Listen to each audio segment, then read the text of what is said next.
Bueno, muy buenas tardes a todos y bienvenidos a este webinar organizado por AMETIC y por la Universidad Carlos III. Hemos dado un minutito, que un minuto en este medio parece como 5 o 10 minutos en el formato presencial. Así que, bueno, lógicamente se van uniendo personas. Tenemos inscritos en este webinar más de 200 personas, lo cual da fe o da muestra del interés que hay por esta temática. La verdad es que es un cambio radical el que hemos tenido en este último año, en el 2020, con toda la temática del teletrabajo y también esta ley que, lógicamente, pues viene a regular un poquito lo que es toda la normativa del teletrabajo, y lo que vamos a ver aquí hoy es su aplicación, cuestiones relevantes, y también vamos a ver pues qué visión tienen diferentes tipos de empresa, y vamos a hacer luego un debate, así que también pues durante la presentación y durante el debate que haya en esa mesa redonda, os pedimos a todos los que estáis participando pues que nos enviéis vuestras preguntas e intentaremos contestar a todas las que podamos.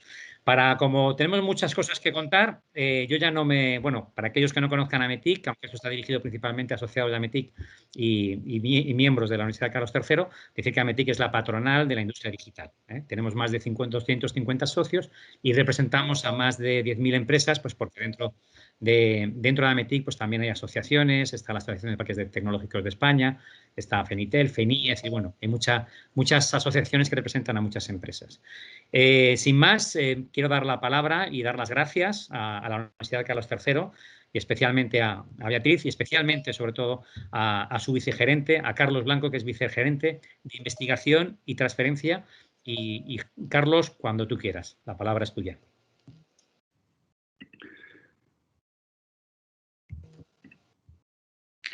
Muy bien, pues muchísimas gracias, Francisco.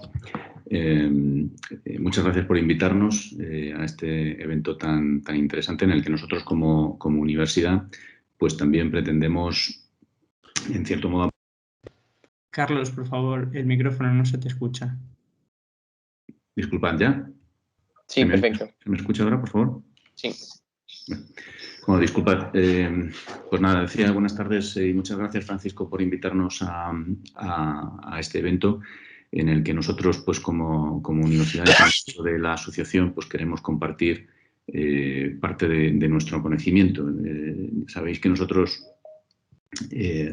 tenemos varias misiones, no solamente la de docencia y la de investigación, sino también la de transferencia de nuestro conocimiento a la sociedad. Y con más de 130 grupos de investigación y una actividad muy intensa, con muchos proyectos vivos, que nos permite como universidad pues, tener relación con todo tipo de entidades. Tenemos relación con la empresa en el más amplio sentido posible, ¿no? Desde emprendedores hasta grandes empresas, pasando por startups o pymes de multitud de sectores. La relación que tenemos con asociaciones sectoriales como AMETIC pues, también nos permite, en cierto modo, estar muy cercanos a la demanda del sector en general y a las empresas socias en particular.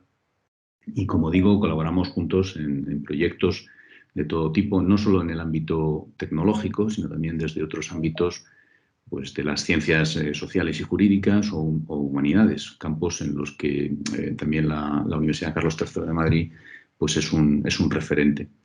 En la jornada de hoy tenemos la suerte de contar con Jesús Rafael Mercader Uguina, responsable del Grupo de Investigación de la Universidad Carlos III de Madrid, del Grupo de Investigación de Derecho del Trabajo, Cambios Económicos y Nueva Sociedad, y entre cuyas líneas de trabajo pues, están, por ejemplo, pues el impacto de la innovación tecnológica en el derecho, la productividad y relaciones laborales, gestión de la diversidad en la empresa o nuevas formas de participación de los trabajadores en la empresa. Jesús Mercader es catedrático de Derecho del Trabajo y la Seguridad Social en la Universidad Carlos III de Madrid y también es codirector del Instituto de Investigación de Derecho y Economía de la UC3M. Es autor de numerosas publicaciones y consejero en importantes despachos de abogados, y también fue letrado del Tribunal Constitucional de 2000 a 2003. Pues muchas gracias de nuevo a AMETIC por la organización y Jesús, cuando quieras tienes la palabra. Muchas gracias, Carlos. Espero que se me escuche. Si es así, inicio mi intervención. Decía que muchas gracias, Carlos, por tu amable presentación. Un placer y un honor para mí poder participar en esta jornada. Quiero agradecer expresamente a METIC y también a mi universidad la invitación a participar en la misma. Muchas gracias a Francisco Ortiguela y, como digo, a Carlos Blanco por su presentación. Efectivamente, el objeto de mi intervención, que quiero que sea lo más precisa posible, sin perjuicio de que en el posterior diálogo y debate podamos reflexionar sobre cuestiones más generales, es presentar como es objeto de esta sesión la nueva ley de teletrabajo, como se dice ahí. La norma es el Real Decreto Ley 28/2020 sobre trabajo a distancia, que es un concepto, como ahora explicaré, más amplio que el del puro teletrabajo, aunque a veces es difícil separar uno de otro. Creo efectivamente que estamos en un contexto de cambio en el mundo del trabajo, especialmente intenso. La digitalización se ha convertido en uno de los elementos centrales de las nuevas formas de trabajo. El ejemplo de las plataformas colaborativas es un ejemplo muy claro, y de alguna forma se está transformando la figura del trabajador tradicional, y dentro de ella no solo su propia fisonomía interna, sino también la forma en la que presta sus servicios. Por eso no resulta para nada sorprendente que una de las novedades más significativas que se hayan producido en los últimos tiempos, y además que esta novedad ya ha venido de la mano de este contexto tan terrible que estamos viviendo como consecuencia de la pandemia del COVID-19, es el desarrollo de las fórmulas de teletrabajo, de trabajo a distancia y de teletrabajo. El trabajo físico y presencial está perdiendo poco a poco peso en el seno de las empresas, y esa realidad que ya se empezaba a notar ha producido una verdadera eclosión, un verdadero boom como consecuencia del COVID-19. Algún estudio reciente en esta materia señala que se ha incrementado el teletrabajo en España en más de un 200%, que hemos pasado a llegar a casi 3 millones de personas que realizan su trabajo a distancia. De alguna forma, la pandemia ha generado esta realidad y paralelamente, como ahora trataré de explicar, la necesidad de un marco de regulación adaptado a estas nuevas necesidades. Hasta ahora la regulación legal en esta materia era una regulación muy escasa o desde luego no comprensiva del fenómeno en su integridad, y en este contexto se ha visto a la luz esta disposición que me dispongo a comentar y que enmarca el nuevo ámbito de regulación en esta materia. Es verdad que esta norma no aparece sola, sino que es fruto también y se debe contextualizar dentro de una serie de disposiciones, algunas de carácter internacional y otras de carácter interno, que ya se referían a esta figura, y que de alguna forma la nueva regulación incorpora alguna de esas líneas que venían marcados por unas y otras. El Acuerdo Marco del Teletrabajo del 2002 o el Convenio del OIT sobre trabajo a domicilio son dos referentes, particularmente el primero, especialmente importante a la hora de entender y de comprender esta nueva norma. La regulación en España, como decía hasta ahora, era una regulación escasa, tan solo se incorporaba en el artículo 13 de la Ley del Estatuto de los Trabajadores, pero como también decimos, como consecuencia del COVID-19 se ha producido esta eclosión del trabajo a distancia a través de las normas de esta legislación de la emergencia en la que estamos viviendo en este momento, que han venido estableciendo como criterios de referencia la figura del teletrabajo como una vía de distanciamiento social, y por otro lado también como una vía de reparación y de mantenimiento del empleo en un contexto en el que los ERTEs, como sabemos, se han convertido desgraciadamente en uno de los instrumentos de contención frente a la destrucción de empleo que se está produciendo, y que esta misma mañana veíamos que manifestaban los datos de paro registrado del último año. En definitiva, el teletrabajo se convierte en una alternativa dentro de esta lógica de cambio digital, pero también una alternativa significativa dentro del modelo de relaciones laborales. El Real Decreto Ley, por tratar de señalar cuáles son sus rasgos más caracterizadores, parte de un concepto que es el de trabajo a distancia. Dentro del trabajo a distancia, realiza una serie de delimitación de conceptos, distinguiendo el trabajo a distancia, que es el que se presta en el domicilio o en un lugar elegido por el trabajador, y lo diferencia del teletrabajo, que es una medida, una fórmula, una especie de trabajo a distancia que se desarrolla a través de medios o sistemas informáticos. Es verdad que en la realidad que ahora tenemos, el teletrabajo es la fórmula típica de trabajo a distancia, y por lo tanto es difícil diferenciar dónde termina y dónde empieza el trabajo a distancia, y dónde termina y dónde empieza el teletrabajo. En todo caso, la ley lo diferencia, claro, del trabajo presencial, que es el que tradicionalmente conocemos y que es el que se lleva a cabo en el lugar habitual de trabajo, en el centro, en el lugar en el que determina la empresa. Creo que es muy importante para entender esta norma, entender también cuál es el ámbito sobre el que la misma se proyecta. Y esto creo que es importante. La regulación que hace el Real Decreto Ley 28/2020 se refiere a una modalidad concreta de trabajo a distancia, que es el trabajo a distancia regular. Ahora trataré de explicar qué entiende la norma por regular, pero esto es importante subrayarlo porque quedan fuera de la norma otras fórmulas de trabajo a distancia y de teletrabajo que no tienen regulación a través de esta disposición o que quedan remitidas, por mejor decir, a sus regulaciones específicas. Aquí se está regulando el trabajo a distancia regular de los trabajadores por cuenta ajena. No se está regulando otras formas de trabajo a distancia que tuvieran el carácter de ocasional o de no regular. Por tanto, que no estarían en el ámbito de aplicación de la norma y que quedarían regulados por el régimen común de lo laboral. Tampoco quedan fuera de este marco de regulación las fórmulas de trabajo a distancia que se desarrollen en el ámbito de las administraciones públicas, que tienen una regulación propia y que se ha visto desarrollada en los últimos tiempos y que incluso tienen algunas comunidades autónomas están empezando a dictar normas específicas en esta materia, ni tampoco las fórmulas que se desarrollen de trabajo a distancia por trabajadores autónomos. También está fuera de esta disposición.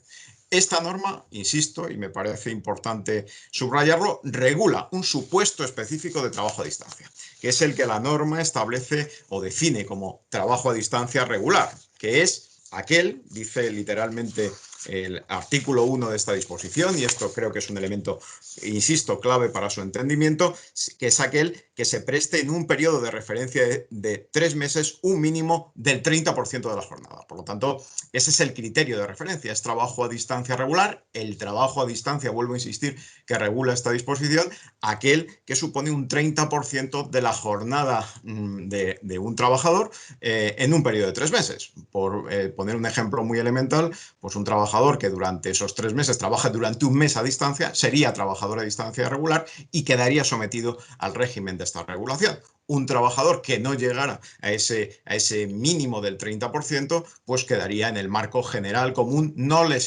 resultaría de aplicación esta nueva regulación. Es verdad que la norma establece algunas garantías específicas en relación con el caso de los menores y de los contratos formativos, donde exige un mínimo de presencialidad de un 50% y también, luego insistiré sobre ello, llama a los convenios colectivos y a los acuerdos como instrumentos para modular el alcance de esa regla general.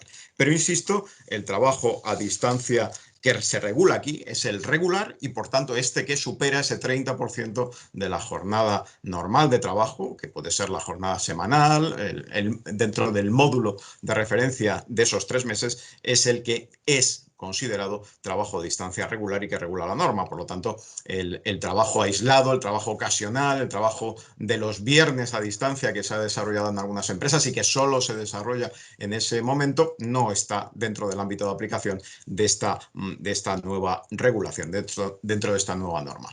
Por otro lado, esta disposición convive y es una regulación diferenciada a la que no le resultan de aplicación, por tanto, las reglas que en esta disposición se establecen, las fórmulas que hasta ahora conocemos. El trabajo a distancia COVID, que regulan las disposiciones que antes señalaba y que sigue enmarcado en su régimen particular, fuera de esta regulación a la que ahora me voy a referir. El trabajo a distancia como medida de conciliación de la vida laboral y familiar, que se configura como una facultad que tiene el trabajador de solicitar a la empresa y que ésta puede o está obligada a negociar con él durante un determinado periodo para establecer el marco específico de determinación, o el plan Me Cuida, que está establecido también por la normativa de emergencia en la que estamos viviendo y que ha sido recientemente, en un Real Decreto Ley que se aprobó ayer mismo, prorrogado hasta el 31 de mayo del 2021 y que sí se configura como un derecho del trabajador a solicitar medidas de adaptación por razones de conciliación de la vida laboral y familiar, y entre esas medidas un derecho que tiene el trabajador es la articulación a través de las fórmulas de trabajo a distancia. En principio, estas regulaciones no quedan afectadas por el marco que establece el nuevo Real Decreto Ley 28/2020 que regula, como digo, el trabajo a distancia. ¿Qué regula este Real Decreto Ley? ¿Cuáles son los elementos, los pilares básicos sobre los que se articula esta disposición? Bueno, pues establece una serie de garantías, como decía, una serie de limitaciones a la posibilidad de recurso a esta figura en el caso de colectivos especialmente sensibles, el caso de los trabajadores con contratos para menores, trabajadores con contratos formativos, donde se establece esa limitación y esa obligación de presencialidad. Establece un principio básico de enorme importancia y que probablemente habrá que exportar esas otras formas de trabajo a distancia que no están comprendidas dentro de la norma, que es el principio de igualdad de trato, igualdad de remuneración, igualdad de trato entre trabajadores presenciales y a distancia, igualdad de medidas de conciliación de la vida laboral y familiar para unos y para otros. En definitiva, un marco de igualdad en la aplicación de las condiciones de trabajo entre los trabajadores que desarrollan su actividad presencial y los que los desarrollan a distancia. Un principio básico, esencial, clave diría yo, que es la plena voluntariedad, tanto para el trabajador como para la empresa, de establecer este sistema. Por lo tanto, no puede imponerse por la empresa un sistema de estas características. Necesariamente es obligatorio el acuerdo con el trabajador para que se establezca una medida de estas características.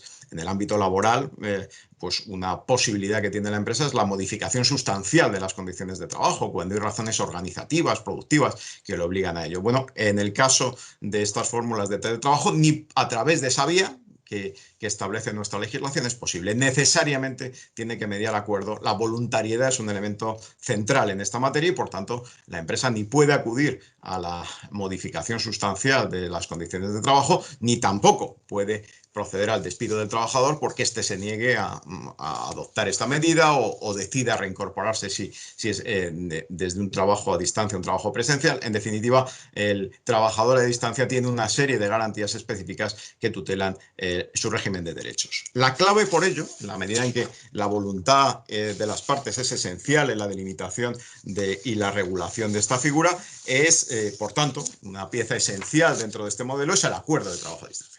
Cuando la empresa que quiere articular un sistema con un trabajador a distancia regular tiene que concertar con él un contrato de trabajo a distancia que tiene una regulación expresa y unos contenidos expresamente definidos en la regulación de este Real Decreto Ley.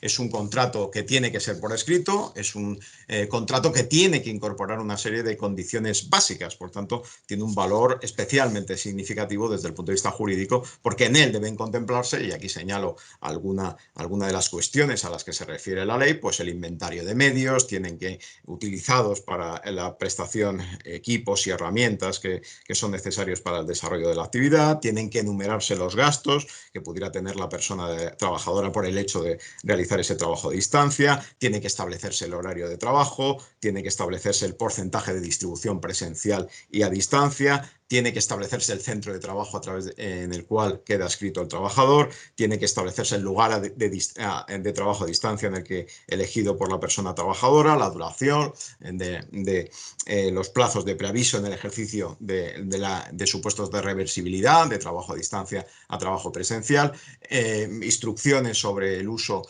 de los instrumentos técnicos, en definitiva el acuerdo de trabajo a distancia, el contrato de trabajo a distancia, podríamos denominarlo así, pues se convierte en una figura esencial de contenido necesario, de contenido obligatorio y con esa serie de precisiones que de alguna forma enmarcan ese conjunto de exigencias. Dentro del acuerdo a distancia hay otra serie de cuestiones importantes. Es, como digo, la obligatoriedad de la forma escrita. Es un contrato que necesariamente debe incorporar una forma escrita. Se establecen también una serie de garantías adicionales, como es la comunicación a los representantes de los trabajadores de su establecimiento. Tiene ese contenido mínimo obligatorio que antes señalaba.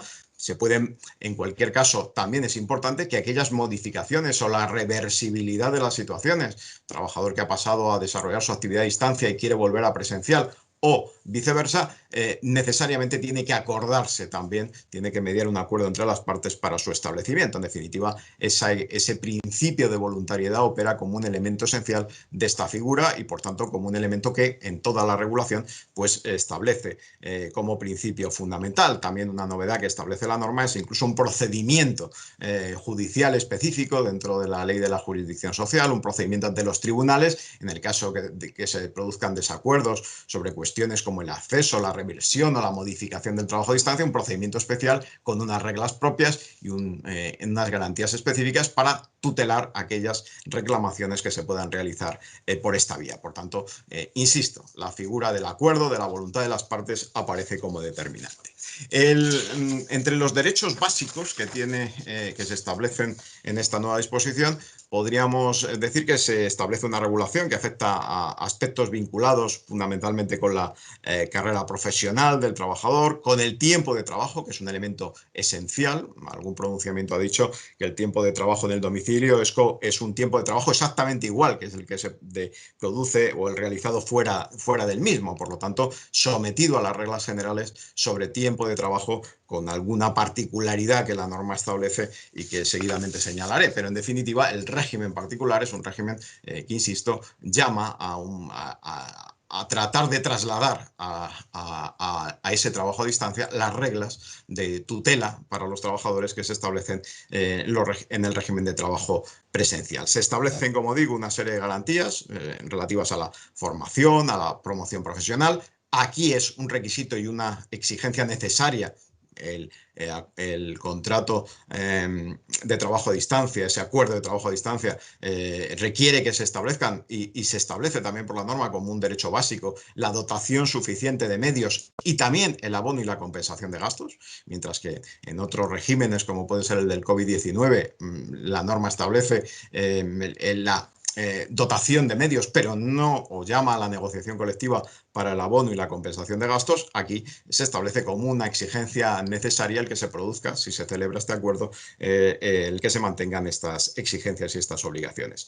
Se establece también un régimen de horario flexible, estableciendo o tratando de adaptar el régimen de jornada de trabajo a las particularidades que tiene esta actividad. Es importante que si leemos la norma, se habla de que necesariamente a la hora de definir el régimen de horario flexible deben respetarse los términos de disponibilidad obligatoria. Es decir, la disponibilidad obligatoria hay que entenderla en los términos siguientes, es decir, es la empresa la que puede fijar tiempos necesarios de disponibilidad por parte del trabajador a disposición de la empresa. Luego puede haber otros tiempos de disponibilidad o de libertad horaria por parte del trabajador y puede haber también tiempos de desconexión laboral, pero la disponibilidad en la que piensa y de la que habla el artículo 13 es disponibilidad obligatoria, es decir, tiempos en los que necesariamente el trabajador, estando a distancia, tiene que estar disponible para el trabajador, y luego otros tiempos donde se puede establecer una mayor flexibilidad a la hora de desarrollar esa actividad.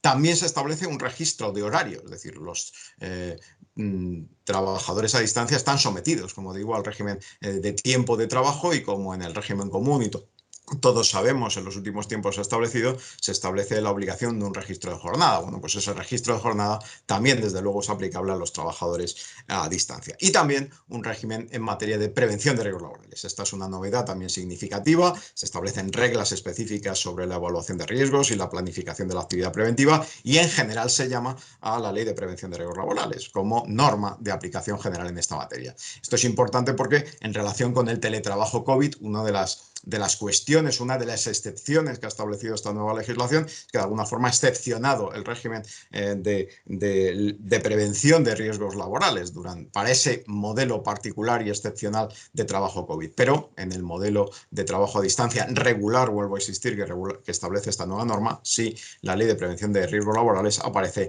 con total nitidez.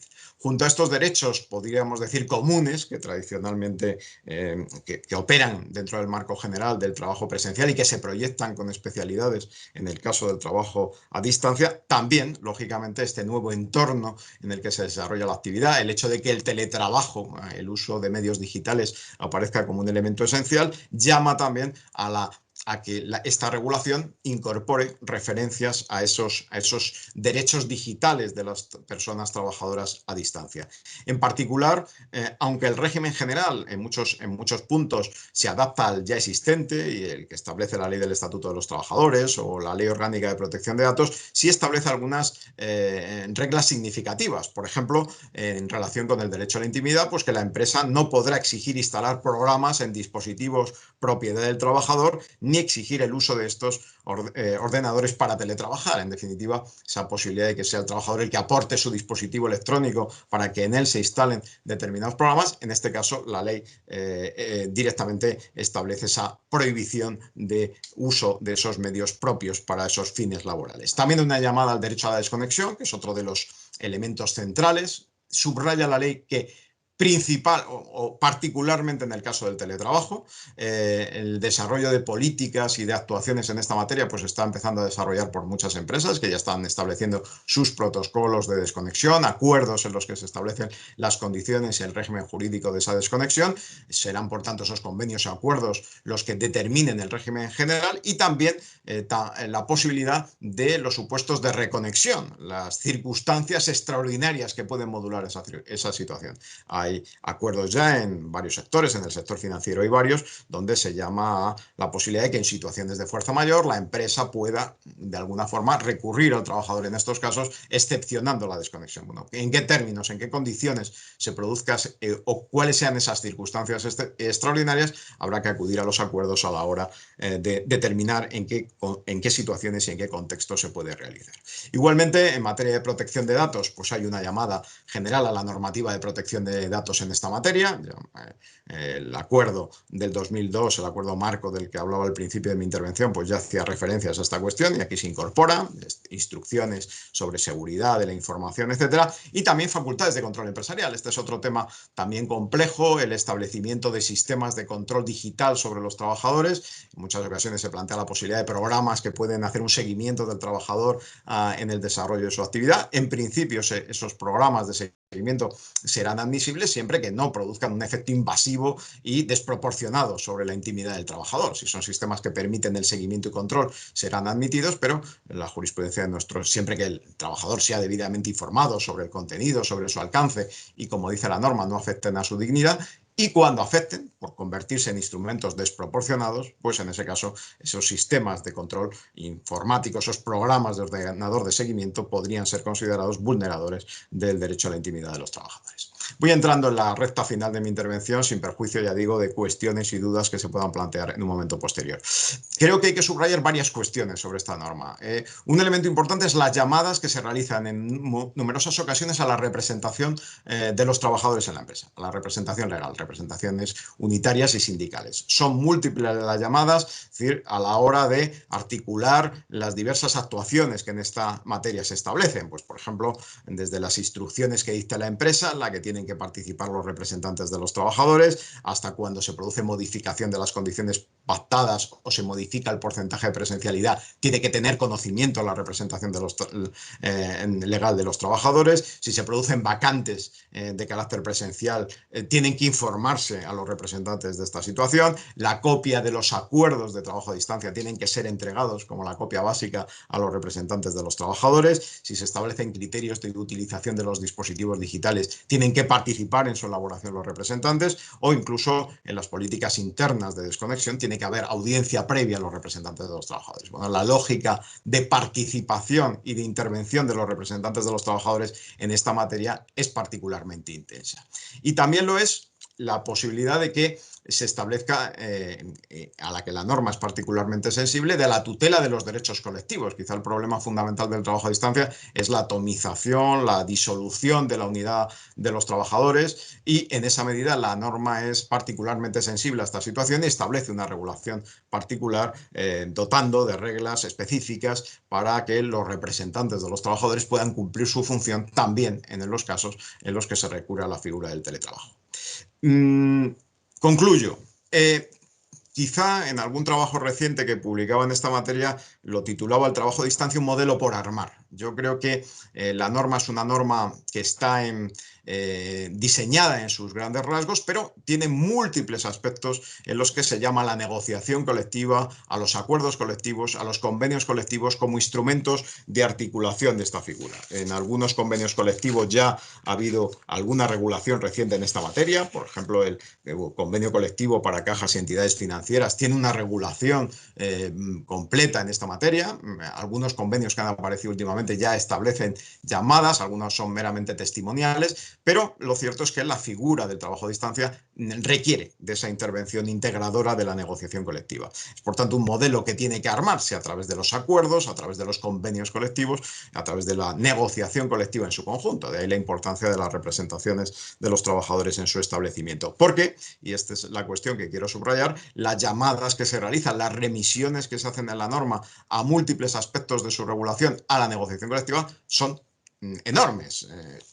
Hay todas estas materias, no las leo, pero si seguimos hay más llamadas en cuanto a aspectos vinculados con la jornada mínima, la duración máxima, el horario flexible, el registro. Prácticamente todos los aspectos hay llamadas y más llamadas que se realizan a la intervención de la negociación colectiva. Por lo tanto, aquí los acuerdos, las llamadas que se realizan se hacen a los convenios, acuerdos, a la negociación colectiva, al pacto colectivo como instrumento de articulación y, por lo tanto, pues el sentido que vaya teniendo esta nueva regulación en gran medida lo va a tener si esas llamadas a la negociación colectiva se materializan y terminan de completar y de integrar los contenidos que la norma, que el Real Decreto Ley, la norma legal, ha establecido como principios generales. Es verdad que contamos con experiencias previas y con convenios colectivos que tienen tradición en esta materia y que ya establecen regulaciones en esta cuestión. Es más, hay otros convenios que no cito ahí, el convenio de industrias químicas, convenios de distintos sectores que ya venían estableciendo reglas en esta materia y que desde el punto de vista de la nueva regulación legal tendrán que adaptarse. Las disposiciones transitorias de la norma pues establecen la necesidad de que se produzca un proceso de adaptación tanto desde el punto de vista de sus contenidos, la verdad es que se fía para relativamente largo plazo esa articulación, pero bueno, en algunos casos, si el plazo es más breve, que llama a que los convenios pues de alguna forma sean sensibles a esta nueva regulación y se adapten a las exigencias y presupuestos que ahí se señalan. En definitiva, y concluyo mi intervención, ya digo, quedando a disposición de toda la audiencia para dudas y cuestiones que se puedan plantear, una norma importante, una norma es verdad que focalizada, vuelvo a insistir, en un modelo particular de trabajo a distancia, que deja fuera pues todo otro marco importante. Alguien ha dicho que es quizá más importante por lo que deja fuera que por lo que regula, pero es una norma que en cualquier caso centra el tiro en un ámbito muy específico, que es ese trabajo a distancia regular. Y, por último, pues una disposición por armar en el que pues, todos los sujetos que intervienen en las relaciones laborales, empresas, trabajadores y representantes, están llamados a terminar de reconstruir para darle el verdadero sentido en el futuro próximo. Pues muchísimas gracias. Pues muchísimas gracias, Jesús, Rafael Mercader. La verdad es que yo creo que lo has explicado fantásticamente bien. Yo por lo menos lo tengo muy claro. Hay muchas preguntas, lógicamente, porque como bien dices, todavía hay muchos temas que hay que terminar de regular. Tenemos preguntas que te las hago ahora, aunque luego saldrán más preguntas, pero antes de pasar a la mesa de debate, nos pregunta, yo creo que algunas las has contestado, pero por si acaso las repito. Nos pregunta Jorge Gil, dice, cuando un empleado ya está haciendo trabajo a distancia, ¿está obligado a firmar este contrato de teletrabajo? Entiendo que sí, ¿no? Que es una nueva... y luego nos pregunta también Jorge Gil, ¿cómo se puede controlar el tema del registro de los horarios, ¿no? También si el empleado que está con teletrabajo tiene derecho a los tickets restaurantes. Y por último, si sabemos ya cuándo hay que compensar a los empleados de teletrabajo de forma mensual. Esto, Jorge Gil, luego ya tenemos más preguntas. Pero si quieres, Jesús Rafael, vamos contestando estas, si te parece bien, o las quieres contestar luego. ¿Está el mute? Tienes que poner otra vez el sonido. Te hemos puesto en mute. Perdón. Bueno, yo creo que aquí habría que analizar la circunstancia concreta de la persona que está desarrollando su actividad para observar si está dentro o no del ámbito de aplicación de la disposición. O sea, si llega a ese 30% o no. O sea, aquí la clave de esta norma es que se llegue a ese 30%. Si se llega a ese 30%, si tenía un contrato de teletrabajo y llega al 30%, pues ese contrato tiene que adaptarse. Y además, el periodo de adaptación de esos contratos es de 3 meses a partir del día 13 de enero de este año, que es cuando se se inició ese periodo de adaptación que establece la nueva disposición. Por tanto, habrá que analizar y si cumple con ese presupuesto, pues indudablemente tendrá que adaptar y cumplir esos presupuestos de contenido en cuanto a la definición y el contenido del contrato de trabajo a distancia. En cuanto al registro de horas, bueno, por los sistemas que en general se establezcan. Es verdad que la norma llama a lo que pueda establecer la negociación colectiva, pero la regla general de alguna forma resulta aquí también de plena aplicación, es el registro que regula el artículo 34.9 de la Ley del Estatuto de los Trabajadores. Por lo tanto, un registro adaptado a estas circunstancias, a ese trabajo a distancia, pero también un registro de jornada. Hay una sentencia que antes citaba incidentalmente y que si tiene interés el que me pregunta, pues le puedo hacer llegar la referencia, que decía lo que antes decía, que el trabajo a distancia es igual que el trabajo presencial, o que desde el punto de vista de tiempo de trabajo tiene que tener los mismos parámetros, por lo tanto tiene que tener los mismos instrumentos de registro. Es verdad que aquí pues, se plantean problemas sobre esos tiempos de disponibilidad obligatoria que habrá que precisar, sobre esos tiempos de flexibilidad que habrá que precisar, pero en cuanto al registro de tiempos de trabajo, habrá que estar a las reglas generales que establece nuestra normativa. El tema de los tickets restaurant es un tema también muy delicado, que ha dado lugar también a pronunciamientos. Ha habido una sentencia reciente de la Audiencia Nacional en esta materia y en ese sentido creo que, claro, la noticia de prensa en la que apareció esta cuestión de que había que seguir pagando los tickets de restaurante olvidó un poco la letra pequeña. Hay que atender al contenido del convenio, en este caso, que era de aplicación. Si el convenio colectivo no hace ninguna diferenciación y dice que durante el trabajador recibirá los tickets de comida por realizar su actividad laboral diaria, pues no hay nada que decir.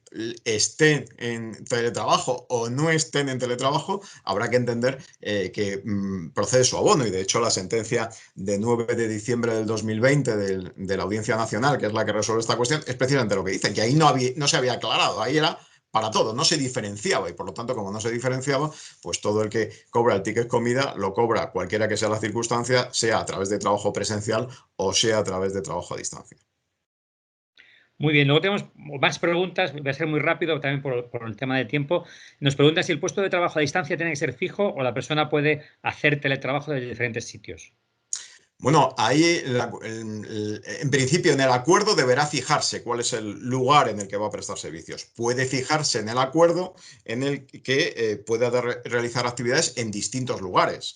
Ahora bien, la cuestión probablemente estará en los gastos de equipos técnicos en los que lo normal será, o lo lógico sería pensar, que solamente se establecerán esa obligación de abono de gastos en relación con un lugar concreto, no con los que pueda el trabajador. Pero la posibilidad de que se pueda prestar servicios en varios lugares es posible, quizá donde venga la necesidad de precisar el alcance es que si eso se establece en relación con cuál va a operar el abono en gastos y establecimiento de medios. Ahí sería complicado que la empresa quisiera dárselo para todos los lugares en los que el trabajador quisiera desarrollar su actividad. Bueno, un par de preguntas más y terminamos. ¿Qué pasa si no hay representante de trabajadores? Y la otra pregunta que también nos hacen es, ¿los gastos de luz, fibra, tiene que hacerse cargo la empresa? ¿Los gastos de adaptación del puesto de trabajo? En la situación COVID muchas empresas están teletrabajando desde marzo. Entiendo que esta ley no afecta, pero a corto plazo, ¿qué límites tenemos? Empiezo por la segunda. La norma deja claro que la disposición transitoria tercera del Real Decreto Ley 28/2020 deja claro que las empresas están obligadas a dotar de medios, por lo tanto tienen que dotar los medios. Ahora la cuestión es los gastos, la luz, la fibra óptica, en fin, esto, ahí ya creo que hay más dudas, porque la norma dice que en su caso la negociación colectiva establecerá la compensación de los gastos derivados para la persona trabajadora. Por lo que se puede entender es que si la negociación colectiva no establece regla específica en esta materia,